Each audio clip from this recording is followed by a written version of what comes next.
तुम्हारी जिंदगी की सबसे बड़ी ताकत तुम्हारी स्ट्रेंथ तुम्हारे डाउनफॉल की एक टिकट है। सुनने में अजीब लग रहा है पर ये रियलिटी। तुमने भी कभी सोचा होगा कि जब तुम टैलेंटेड हो जाओगे, जब तुम ग्रोथ कर लोगे, तो सब तुम्हें एडमायर करेंगे, सब तुम्हें पसंद करेंगे। बट रियलिटी शायद तक सेम नहीं। जब तुम अपने पोटेंशियल को, अपने स्किल्स को दुनिया के सामने प्रस्तुत करते हो, शो करते हो, तो सबका रिएक्शन सेम नहीं होता, सबका रिस्पॉन्स भी सेम नहीं होता। कुछ आपको एडमायर करते हैं तो कुछ आपसे डिमोटिवेट हो जाते हैं।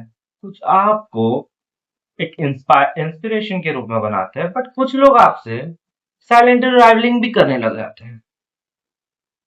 तो आप, सामने वाला क्या सोच रहा है, चार लोग क्या सोचेंगे, ये सोचकर अपना पूरा टाइम और अपना स्किल वेस्ट नहीं कर सकते। बट एक सवाल है मेरा तुम्हारे लिए, क्या तुम ये सेम अप्रोच अपने सीनियर्स, अपने सुपीरियर और अपने बॉस के लिए भी कर रहे हो? और अगर ये इसका आंसर तुम्हारे लिए हाँ है, तुम्हारी डाउनफॉल पक्का है। इसमें मैं भी शायद ना बचा सकूं, क्योंकि थिंक सबसे पहले एक एग्जांपल से स्टार्ट करते हैं। सोचो कि तुम एक न्यू एम्प्लॉय हो, अपनी कंपनी के न्यू एम्प्लॉय हो जिसके पास इमेंस टैलेंट है। इवन तुम अपने मैनेजर से ज्यादा टैलेंटेड हो। अच्छा लगा सुनने में। बट एक बार समझ लेते हैं, क्योंकि ये बहुत डीप बात है। तुम जाओगे, अपने टैलेंट को अपने मैनेजर के सामने दिखाओगे कि मैनेजर मैनेजर को उसकी गलतियां बताओगे, मैनेजर के सामने अपने फ्लैक्स, एक तरीके फ्लैक्स कर दो अपने टैलेंट को। और एक तरीके से तुम जाओगे मैनेजर को बोलोगे कि मैंने कि वो ये रियलाइज करवाओगे कि उसके पास, तुम्हारे पास ज्यादा डिग्री है, तुम्हारे पास ज्यादा टैलेंट है, बस एक्सपीरियंस की थोड़ी कमी है। उसका रिएक्शन क्या रहेगा? क्या कभी सोचा है उसका रिएक्शन क्या होगा? वो यही सोचेगा कि कल का आया हुआ इंसान मुझको समझा रहा है। मैंने इस कंपनी के लिए पूरी अपनी लाइफ दे दी, और ये आज जाके ये नए इंसान को अपनी पूरी, मतलब उसको बहुत आगे बढ़ाने की कोशिश कर रहा है। वो आपसे साइलेंटली राइवलिंग करने लग जाएगा, वो आपको डी सपोर्ट करने लग जाएगा, वो चाहेगा कि आप पीछे रह जाओ। क्या आप भी चाहते हैं कि आप पीछे रहें? तो इसके पीछे का साइकोलॉजी क्या है?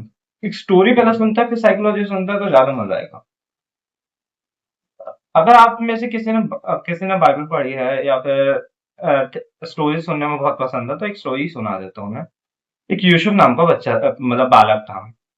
वो वो अपने उसके 11 भाई थे, और उसकी बहन भी थी, और उसके माता पिता थे। एक दिन उसको सपना आया कि उसके सामने 11 तारे झुक रहे हैं, और एक सूरज और एक चांद भी झुक रहा है। इसका मीनिंग जो था, इसका मीनिंग क्या था? सोचने, आप सोचो एक बार। इसका ये मीनिंग था कि उसके 11 भाई और उसके माता पिता उसके सामने झुक रहे हैं। और वो भाई बच्चा था, भोला था, जाके बता दिया अपने घर वालों को, ये वाली बात है। जब उसके भाइयों ने ये जाना कि ये सपने में ये देख रहा है, ये सबसे छोटा है बट फिर भी ये ऐसी हरकतें कर रहा है, तो उसके भाइयों ने उसको चुपके से स्लेव मार्केट में बेच दिया। ऐसी बहुत सारी स्टोरीज हैं। जैसे अगर आप थियोलॉजी कहेंगे, अगर आप एंशिएंट थियोलॉजी में जाएंगे, तो आप फॉलन एंजल की भी कहानी इसी बेस पे आधारित है। अगर आप चाहे तो गूगल में सर्च कर सकते हैं, या आप नॉर्मली देख सकते हैं। अब इसकी पीछे की साइकोलॉजी जानते हैं, क्योंकि हम तो यहाँ साइकोलॉजी देखना है। तो इसके पीछे की साइकोलॉजी है कि हर इंसान अपने दूसरे को अपने आप से कंपेयर करता है। कंपेयर तो करता है, इनसिक्योर भी हो जाता है। कुछ लोग अप्रिशिएट करते हैं, बट कुछ लोग, आप साइलेंट ट्रैवलिंग बहुत ज्यादा इजी है, मतलब सुनने में बहुत ज्यादा आपको ऐसा लग रहा होगा कि ये तो एथिक के खिलाफ है। बट आप खुद सोचिए, आप अपने अपने क्लास के टॉपर से भी कभी कभी जल जाते हैं कि उसके पास, अगर तुम एक एवरेज पर्सन हो जो टॉपर के पास में है, बट उसके उतने पास नहीं जा पा रहा है, तो तुम भी उस इंसान से जलोगे। It's the moral of the psychology, कि हर इंसान इनसिक्योर हो जाता है सामने वाले से, कंपेरेबल भी हो जाता है। इसीलिए ये लोग क्या कहता है, ये लोग कहता है कि कभी भी अपने मास्टर, सुपीरियर, बॉस, सीनियर्स को कभी भी ओवरशाइन ना करो। अगर आप ओवरशाइन कर रहे हो तो वो पूरी कोशिश करेगा कि तुम कैसे पीछे गिर सकते हो या तुम्हारा डाउनफॉल कितना खतरनाक बन सकता है। अगर अभी भी समझ नहीं आ रहा है तो एक और स्टोरी सुन लेते हैं चलो। एक दाऊद नाम का लड़का था।